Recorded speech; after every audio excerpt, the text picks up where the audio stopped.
All right, Shalom Akim. First and foremost, I would like to give all praises, honor, and glory unto Yahweh, Bahashem Yahushai, Bahashem Kakodash. All right, double honors to the elders and apostles of a great millstone, who are the true elders and apostles of all Israel. All right, this is Brother Yahushai with another lesson. And basically today, man, I just wanted to speak a little bit on these UFOs, all right, or which we know as IFOs, to be the chariots, man. All right, wanted to speak on these chariot sightings and everything, man, because it's coming out, man. People are starting to realize that this thing is no joke, man. All right, this thing is not something to play around with, and people are starting to be terrified of what's to come, man, because people are feeling a certain presence that they don't know. All right, that they are not familiar with, which we know that presence is the presence of Yahweh Bahashem Yahushai, man, and his men. All right, because we know that the Lord is getting ready to destroy this place known as America, aka Babylon the Great, or the daughter of Babylon. All right. So, and you see it, man. The people, there's a lot of videos that have been coming out regarding the chariots of the Most High being seen, man, messing with the military, all right, jets and all of that. And the Pentagon is coming out, and they're revealing more and more information regarding it, man. So we know that we are in those times, man. So Kol Halor Yahweh Bashem Yahshai, these prophecies are coming to pass. You know, we're about to be saved, man. All right, and I wanted to go ahead and just let this video play and get into a few scriptures regarding why all these chariot sightings have been happening and why Esau's finally starting to acknowledge it. All right, let it play.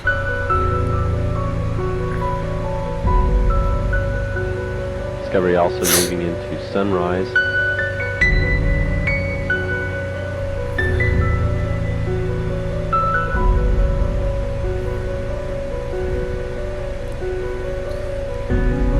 As it moves into sunrise. Look at, you can see like pyramid looking type ones, man. Again above Russia. Different shapes. Look at that, man. Afghanistan. That's beautiful. You know, call Lord Yahweh Bashem Yahshai that's actually happening, man. So I want to go ahead and get into a few scriptures just so we can know why these chariots are coming, man. All right, and why you should rejoice when seeing it.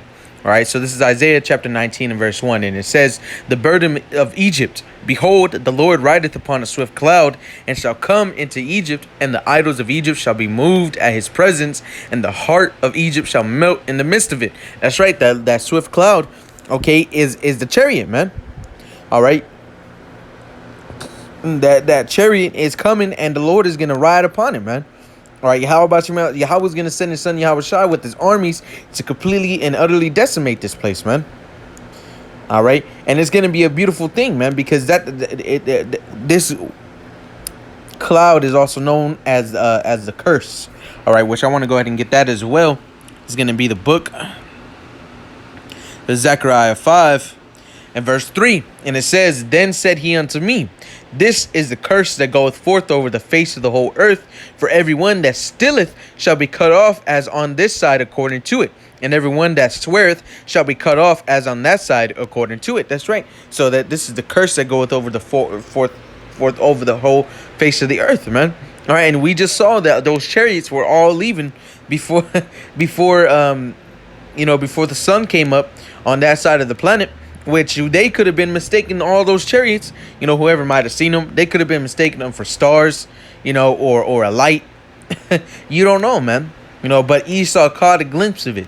He caught a glimpse of the glory of Yahweh Bashem Yahshai, man. All right, and he's terrified. He doesn't know what to do, man. He has no clue what to do with these chariots, man, because he can't fight against them. He's already tried, man. All right. There's many accounts of the people who were in the Air Force that were flying jets, who were told to, if they seen like a chariot or UFO, as they call it, to try to take it down. And they've tried and they failed. The chariot will disable their missiles, man. All right. Or it might just disappear and reappear behind them.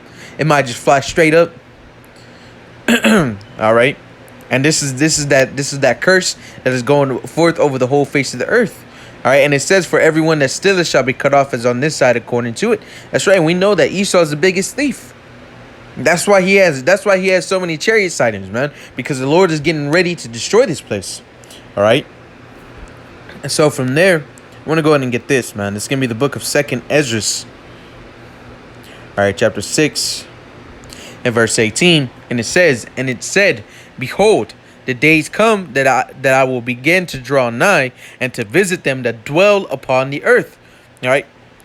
Matter of fact, I want to go ahead and start at 17. 2nd Ezra 6-17. And it happened that when I had heard it, I stood upon my feet and hearkened, and behold, there was a voice that spake. Matter of fact, man, this is all great. Salakia.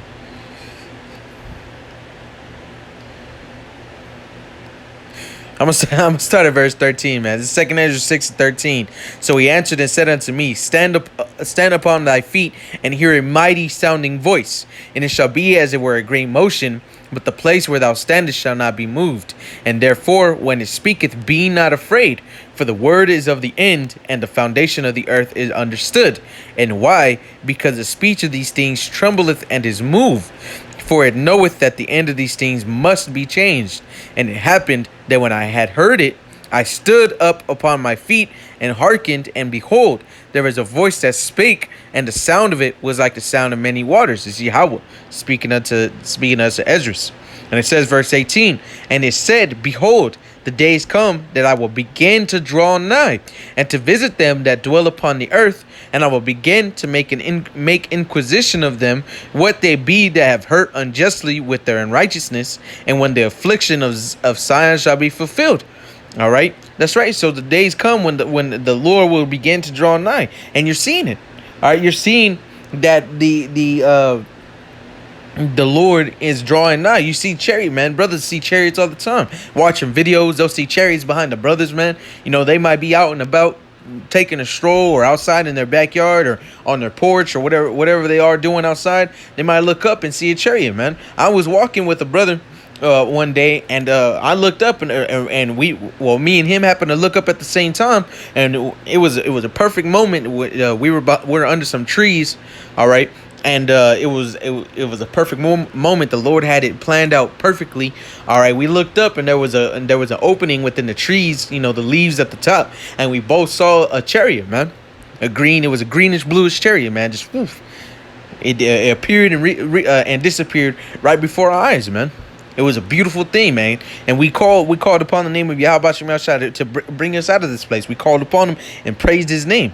All right, and that's what happened. That's what's happening now. You know, people are seeing the chariots, and they're freaking out, man. They're getting terrified. They don't know what to expect. All they want to do is get rid of it. They don't like anything that makes them uncomfortable, man. All right, but us, we see the chariots and we rejoice, because we know that because we are seeing the chariots, we know what's happening, man. The Lord is drawing nigh. He's giving, by us seeing those chariots, by seeing videos, man, and by Esau acknowledging it. All right, we know that the Lord is getting ready to destroy this place, man. All right, so call Lord Yahweh Shemel Shah that we have the truth, man, that we have this ministry to be able to flock to and understand and get the hope of salvation from. All right, so from there, man, I want to go ahead and get this. It's gonna be the book. Where's it at? Of Micah, chapter 1. I'm going to start at verse 2, and it says, Micah 1 and 2, hear all ye people, hearken, O earth, and all that therein is, and let the Lord Yahweh be witness against you, the Lord from his holy temple. For behold, the Lord cometh forth out of his place, and will come down and tread upon the high places of the earth, and the mountains shall be molten under him, and the valleys shall be cleft as wax before the fire, and as the waters that are poured down a steep place. That's right. So when the Lord comes, he's gonna bring them missiles as well, man. He's gonna fight against the people. All right, he's gonna end World War III by interrupting it, man, and fighting against all the nations that are fighting at that moment. All right, and then after he's done with that, he's gonna send the thermonuclear fire over here to America, man, and it's gonna be a beautiful sight. Because during that time, all right, the angels of the Lord are gonna be beaming up the elect, man, in the 1/3. All right, and it's gonna be a beautiful thing.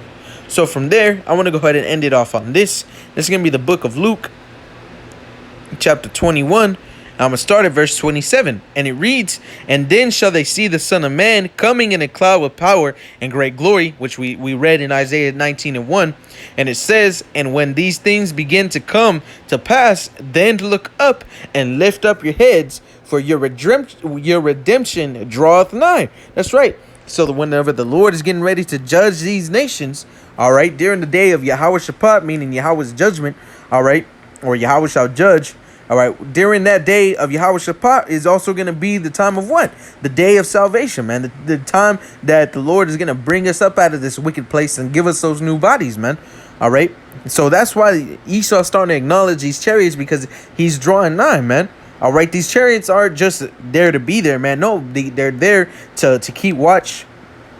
They're there to keep watch over the men, all right, of Yahweh Bashim Al-Shah. They're there to keep watch over Esau, see what he's doing, man. All right, they're constantly giving reports, all right, flying back and forth, all right, to the Most High to give reports of what's going on, all right.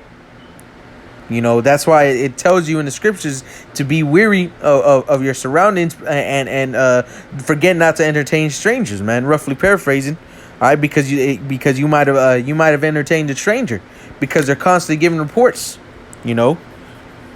So once again, call all Yahweh Bashim Al-Shah, man. Those chariots, man, they're nothing to play with, man. They are a very scary sign for those who are not under this covenant, man. And even moreover so for those who are not under the banner of mercy right now, man. The ones who are not following the ways of Yahweh Bashim Al-Shah, man.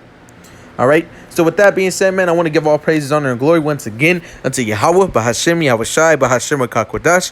All right. Double honors to the elders and apostles of a great millstone, who are the true elders and apostles of all Israel.